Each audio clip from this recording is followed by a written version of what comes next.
Hi everyone, this is Dr. Nitin Chhoda and welcome to this episode of Ignition Time. I appreciate you being a viewer. I appreciate you being a subscriber. I'm trying a slightly different setup today. I hope you like it.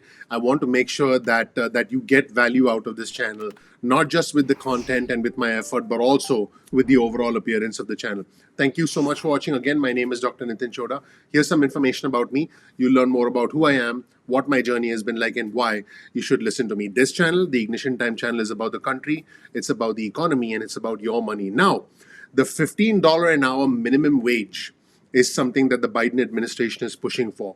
Now, there are both supporters of the $15 an hour minimum wage and there are detractors of the $15 an hour minimum wage. The number one concern that a lot of companies all over the country have with the $15 an hour minimum wage is saying, hey, this is going to raise our expenses, and if this raises our expenses, we're actually going to cut jobs. So the question is, will increasing the minimum wage to $15 an hour actually lead to people losing their jobs? Well, there have been studies done that show that this will result in an instant pay increase to over 17 million of our fellow Americans, those who work in industries where they make under $10 an hour. In other words, they make way below $15 an hour. But it also shows that right around 1.3 million of our fellow Americans are likely to lose their job. There are many, many aspects to this situation, and this is not an easy problem, and it's definitely not something that can be fixed overnight. Now, keep in mind that the Biden administration is pushing for $15 an hour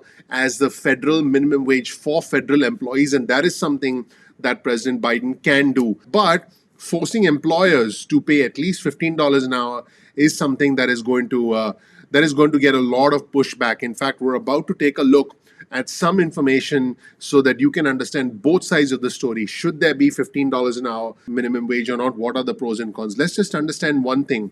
The federal minimum wage has not kept up with inflation.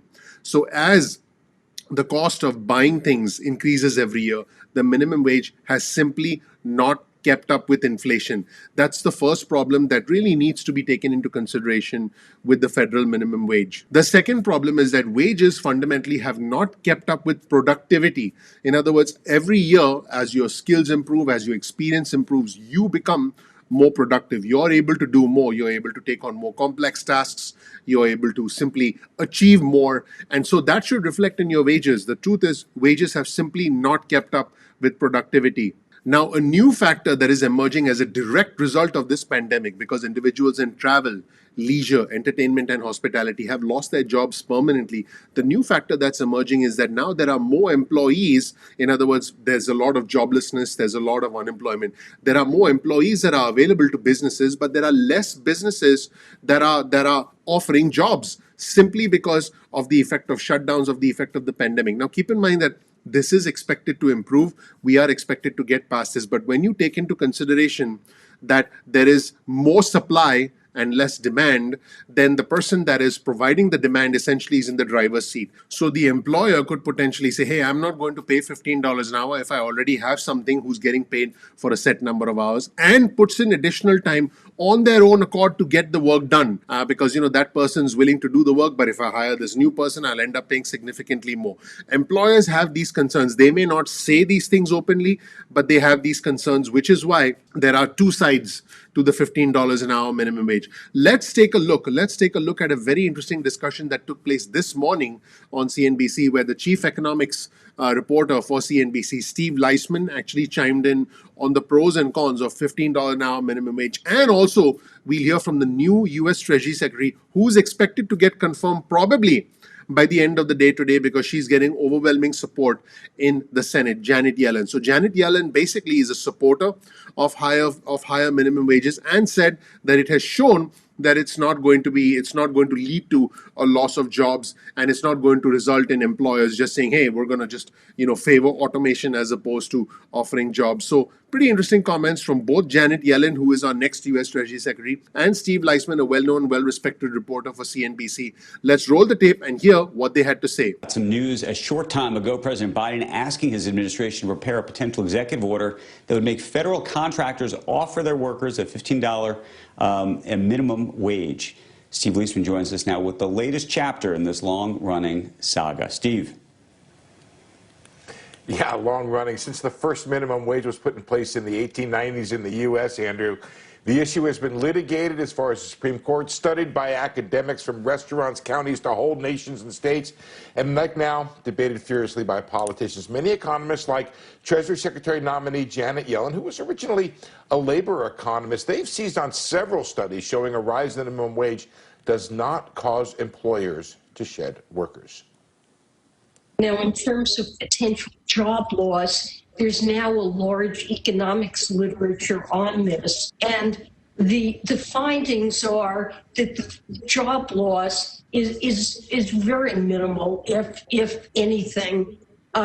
So I think that the likely impact on jobs is minimal.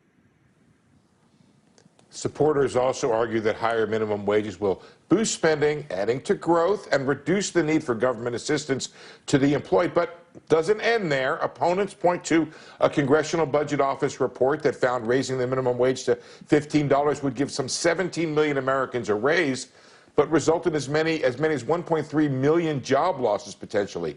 Low-skilled workers, teenagers could be the hardest hit. Companies could be motivated to raise prices, cut hours, and potentially automate. Opponents say a strong economy and a tight labor market is the best way to raise wages, but doesn't always work. A couple facts on the minimum wage: it has not kept pace with inflation over the decades, and wages overall have not kept pace with worker productivity. And one new emerging area: more employees have fewer places to work, so they can't go down the road to get a raise. A higher minimum wage can help offset the lack of competition for labor, something economists are focused a lot on right now. Still, little doubt that for some businesses, especially small ones, a $15 minimum could be a breaking point for not hiring. The question you need to figure out whether overall more workers and therefore the broader economy end up being better off at a higher minimum wage. Andrew? Now, I do want to emphasize one thing: the small businesses, and keep in mind, more than 50% of the jobs in our country come from small businesses. The small businesses who say, hey, I'm simply not going to be able to pay a $15 an hour federal minimum wage. And if that happens, I'm going to have to cut the workforce down. That is the number one concern. Can small businesses who have maybe 20, 30, 40 employees afford to pay a $15 an hour minimum wage? And if they have to do that, are they then going to cut down employees simply because they can't afford to pay that much? That is going to be the breaking point for a number of small businesses. Thank you so much for watching, everybody. My name is Dr. Nitin Chhoda with Ignition Time. I want you to know that you are greatly appreciated. If you don't know anything about me, please check out my video. You'll learn a little bit more about who I am, what my journey has been like, and why you should listen to me. For me, it's not about the red or the blue. It's about the red, white, and blue. I'm not Democrat. I'm not Republican. I'm American. We are all Americans first. I want you to know that I work very hard on this channel because I want to give you the latest information about the country that in turn impacts the economy, the day-to-day functioning of the country, and then by extension, your money. I encourage you to get on our SMS list, get your cell phone out, send a text message with the word ignition or with the word time to 70,000, that's 70000, and you'll get added to our SMS alerts list moving forward. You can opt out of the SMS list at any point in time that you want. We'll send you breaking news and alerts on your cell phone, and you can opt out of them at any time you want. Also, please get on our email list. To get on our email list, simply go to ignitiontime.com/alerts. That's ignitiontime.com/alerts. We look forward to having you as part of our growing community. Now, you can also follow us on Instagram. Our Instagram handle is ignition_time. That's ignition_time. You can also, if you like, follow us on Twitter. Our Twitter handle is also ignition_time. The unique thing about Twitter, and you'll see my Twitter page on your screen right now. The unique thing about Twitter is you'll see what I'm reading. I retweet in real time. You'll be able to essentially follow along with me. So I encourage you to follow me on Twitter because our Twitter community is growing very, very rapidly. Speaking of community, I encourage you to comment below and become a part of our growing community. One of the things I'm proud about is the fact that our community is intelligent, bipartisan, respectful, and our community is growing very, very rapidly. So I invite you to join our community. I think you'll love it. Also, please share this video with just 2 friends or family members. Share this video with 2 friends or family members, and that tells the YouTube algorithm that you found the content helpful. I would appreciate that. You'll find the links to all of our resources in the description section below. And one final thing, please click like, please subscribe, please enable notifications. I would really appreciate that. That does help out the YouTube algorithm. Look, folks, I've been covering a lot of different types of information. So I cover stimulus information where I talk about lots of money. I've been covering politics where I talk about everything that went on with Trump everything that's now going on with President Biden, everything that's going on between Speaker Pelosi, everything that's going on between the Senate Minority Leader Mitch McConnell and the new Senate Majority Leader Chuck Schumer, and the new balance of power in the United States, which is that the Democrats having control of the House, the Senate, and the presidency. But they need to work, and they should work with the Republicans, because the best decisions come about when both sides work together. I'm hoping that every day can be a party atmosphere and we can be dancing together. Now, those were my dancing skills. No, but seriously, I want to make sure that you have the right information to manage your money. And then I want to give you the right information as far as politics is going on, as far as all these players, President Biden, House Speaker Pelosi, the Senate Minority Leader Mitch McConnell, the Senate Majority Leader Chuck Schumer, what all of these individuals are doing and the impact that it has on the economy, which by extension has an impact on your money. So I'm covering all this in detail and trying to bring you the information so it's easy for you to understand. So please click like. Please subscribe. Please enable notifications. I would really appreciate that. I'm looking forward to seeing you in the next episode of Ignition Time.